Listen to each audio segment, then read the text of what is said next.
Goodbye, well, I'm staying no longer with you.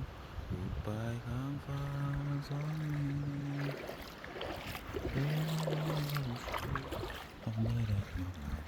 Someday we'll go the rest of my life. Don't let up my mind. Someday we'll go the rest of my life.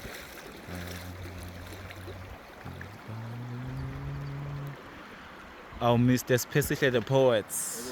What do you have for us today, sir? Namhlanje bafungile izinto ezimbili nje kuphela. Yeah. Inkunzi embili ayikwazi ukuhlala isibayeni sodwa kuyacaca khona eyodwa izophatha. Ngakho-ke noNkulunkulu wethu akasikwazi ukumhlanganisa nomamole. Kuyacaca ukuthi khona oyedwa uzophatha. Hallelujah. Sikwazi-ke ukuhlala nomamole noNkulunkulu, kumele sihlale noyedwa ukuze kuphathe uNkulunkulu. Nanso-ke kodwa namhlanje. Hallelujah.